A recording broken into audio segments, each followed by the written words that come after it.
Mario Kart Wii is often regarded as one of the best games of all time for a lot of people. And with it once being the highest selling game of all time, it should be clear as to why. This game offers a lot of things on the table that makes it stand out unlike any other. A really good character roster, bikes, half-pipes, online play, never mind, and of course, the tracks. Many people point to the Nitro courses as one of the best the series has seen, with classic hits like Coconut Mall, Mushroom Gorge, Toad's Factory, Maple Treeway, and so much more. However, when it comes to the retro courses, they aren't exactly the most impressive. In fact, there's quite a couple of things about the selection that prevents us from being any good. But what if we were to change that? What if we made the retro cups in Wii better? That's what I'll be doing in this video, much like how I gave the exact same treatment to Mario Kart DS's retro cups. However, thanks to some feedback given on that video, I'm going to apply many of the changes for this particular video. That way it won't feel as awkward or sometimes annoying. With that said, let's jump into Mario Kart Wii and try to fix its retro course selection.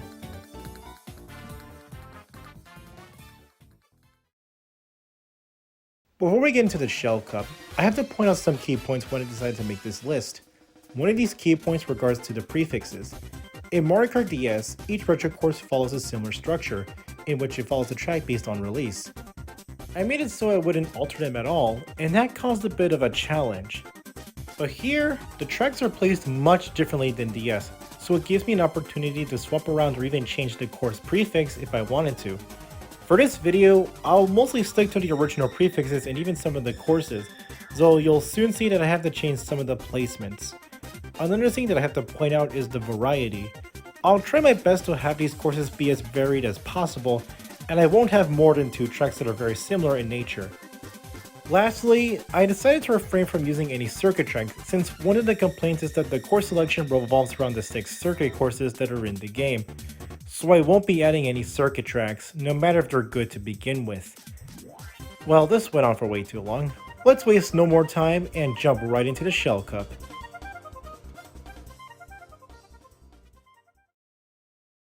Given that Shell Cups usually contain some of the more simple and basic tracks, I'll try to pick courses that eases players early on before giving them a course to test what they've learned.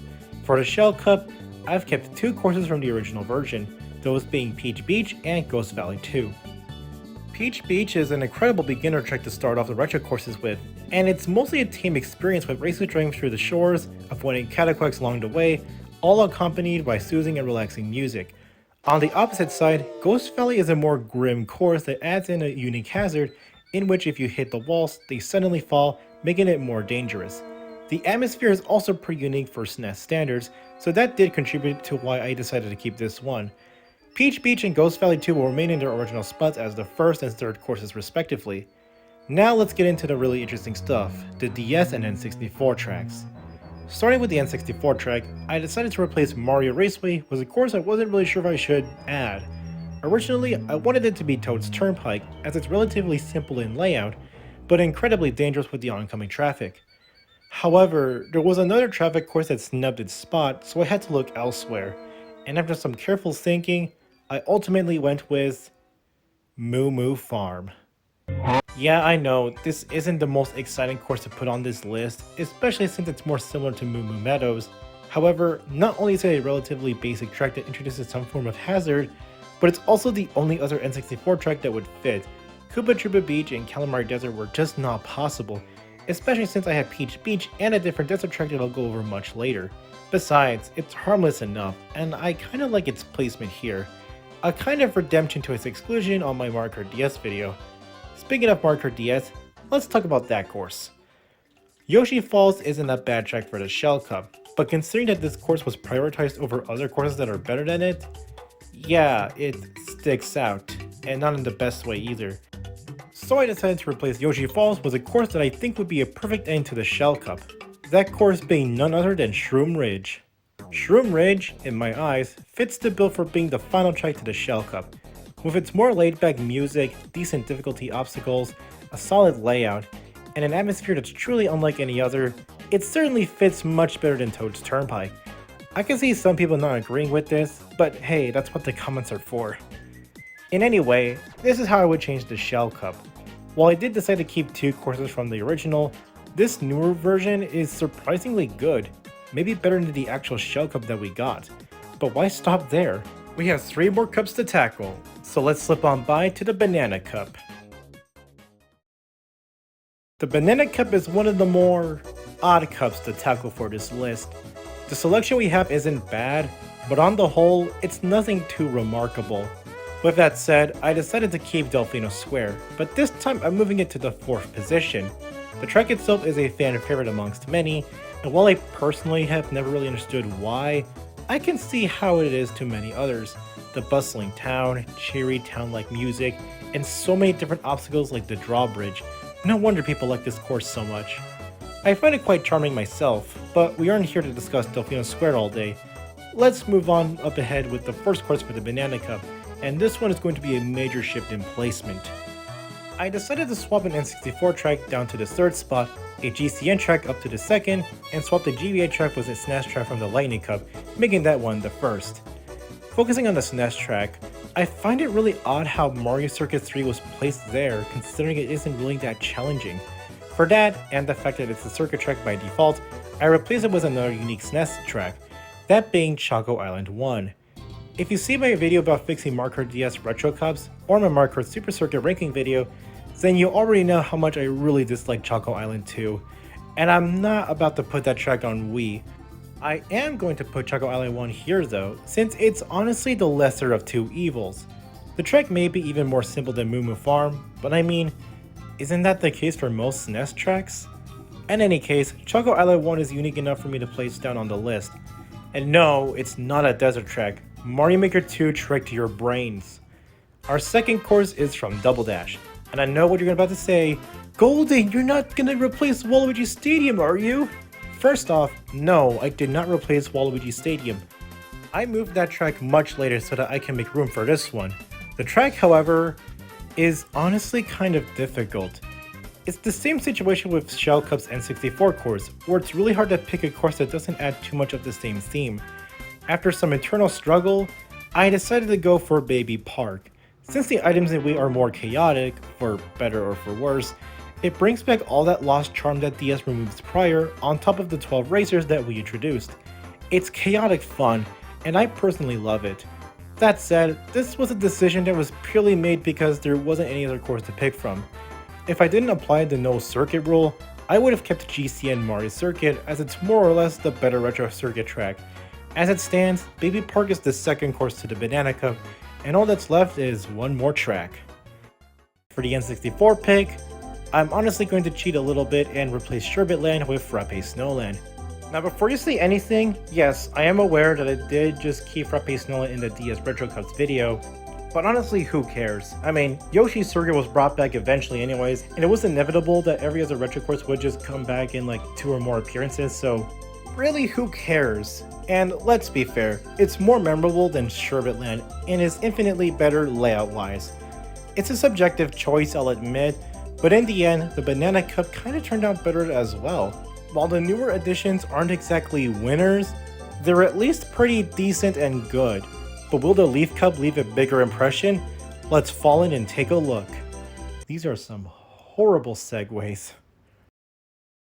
Unlike in DS, the Leaf Cup's courses are going to have some renovations that will benefit it better than the original. There's some that are either meh at best or universally hated. Before we get to those tracks though, let's quickly get these out of the way. I'm keeping DK's Jungle Parkway since it's one of the most unique courses of its kind in Mario Kart 64 and fits marginally well as the penultimate course for the Leaf Cup. I'm also keeping a GCN track and, yes, you already know, it's Waluigi Stadium. I feel like it's a crime to even remove Waluigi Stadium because this course fits perfectly for Mario Kart Wii's gameplay. Bikes, half pipes, it's essentially a match made in heaven. Plus the course has a unique setting that fits well as the finale track in both Double Dash and base Wii. I only moved it to the Leaf Cup simply because the thought of a Mushroom Cup track appearing in a later Retro Cup is just ridiculous. I sure hope that doesn't happen. But alright, let's get into the nitty gritty of the new courses that took the DS and GBA slots. Starting with DS, I knew I would replace Desert Hills early on, but as I was configuring this list, the course selection wasn't as easy as I thought it would be. In the end, I decided to go for a fan favorite course that honestly comes at the cost of it being just as unremarkable as the original. That one being Tick-Tock Clock. Tick-Tock Clock is easily one of the most unique courses from Mario Kart DS, and considering that no other course takes place inside of a giant clock, as well as it being the Star Cup track, it surprisingly fits well in Wii. Despite that boost in its placement, it unfortunately comes at the cost of it being much like its DS counterpart. A nice reference to Super Mario 64, but otherwise dead and quiet. It's kind of scary how quiet and empty this track is, but hey, you have to make the courses varied somehow. Moving past Tick-Tock Clock, we have our GBA course, and this one is simply a no-brainer for me ever since I started considering this video. If you remember earlier, I said I swapped the GBA track for a SNES track that was from the Lightning Cup. It's kind of the same case here, except the GBA course from the Leaf Cup is going to be moved to the Lightning Cup, so that leaves us with a track that's originally from the Banana Cup, and that track in question was Shy Guy Beach. Piece the puzzle yet? Well, even if you didn't, I essentially replaced Shy Guy Beach with one of my personal favorite tracks ever, Cheep Cheep Island. I always felt like this course is a lot more unique and complicated than its sibling, and considering that it has some of the most complicated shortcuts in Super Circuit, it honestly makes sense for me to put this at the Leaf Cup as the second track. A more relaxing stroll that doesn't bore you for a large majority of the track with a beautiful sunset. Sure, it does clash a bit with DK's Jungle Parkway, but I digress. Cheep Cheep Island fits much better as a later retro course and is more interesting than Shy Guy Beach. The Leaf Cup on the whole might be one of my favorite tracks to rework for this video. Not only are we getting two fan favorite courses, but also two others that are more unique in their own right. However, with that being said, let's face through one final frontier and venture through the Lightning Cup. So, you remember what I said about how the Leaf Cup got more renovations than DS? Well, the opposite happens here. I know this makes this whole section feel incredibly underwhelming to some of you, but the retro courses chosen for the Lightning Cup are just really solid picks. Peach Gardens and DK Mountain are tracks that I'm not really as fond of, but they're still pretty good tracks in their own right. And of course, N64 Bowser's Castle is a good finale track to wrap up not only the Lightning Cup, but the entire game as well. So then, is there nothing to talk about here? Well, not quite, as I still have that GBA track that I mentioned not too long ago. So at least the Lightning Cup isn't as glossed over as the Leaf Cup in DS. But what is the GBA track? Well, you'll be surprised with the choice I picked.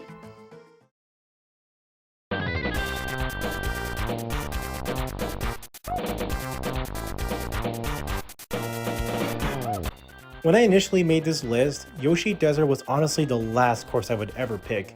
In my Super Circuit ranking video, I expressed some rather harsh tones towards this track for being frustrating to play on. Granted that when that video was made, I wasn't nearly as good with Super Circuit as I am now. Ever since that video, I've slowly grown to finally appreciate Yoshi Desert for what it was trying to accomplish, and even though it isn't one of my favorites, I won't deny that this course is really fun to drive through. In between these events, I placed this track as the starter course for the Lightning Cup, and it serves as a nice parallel to Dry Dry Ruins. Both courses are very good desert tracks, and have that spark and chaos that I enjoy well, especially the music. Like, oh my god, Yoshi Desert should not go as hard as it did. Despite this newfound love, I still have some small gripes with this course. Mainly the fact that aside from the epic Yoshi Sphinx, nothing about this course feels like Yoshi. That, and maybe the layout is a little more simple? Regardless of what I had to nitpick, none of those would stop me from putting Yoshi Desert as not only the first course for the new Lightning Cup, but also the final track for me to replace. While the Lightning Cup didn't receive any major changes like the others, the courses it offers warrants it being mostly unchanged, and Yoshi Desert's inclusion alone is already a bigger deal than a simple SNES track being in the Lightning Cup. With that, we're officially done with changing every Retro Cup Mario Kart Wii has to offer, and man, this wasn't an easy task. But through some help and careful placements, hopefully these newer versions serve to be better than what we already have at base game. Before I end the video, I have to at least mention a couple of things. Firstly, a large majority of the footage that you're seeing on here was all thanks to a custom track distribution that was made by FJ Royet, Mario Kart Wii Deluxe. It is a stunningly good mod that has a lot of the retro courses from previous Mario Kart games, as well as newer recent ones like Mario Kart Tour, alongside a few other bonus additions like custom tracks, which is pretty expected. This mod was such a convenient way for me to record all of the tracks that appeared in this list, as it gives a good visual indicator as to what they would look like if they were in Wii. So massive shoutouts to FJ Roy for creating this custom track distribution in the first place.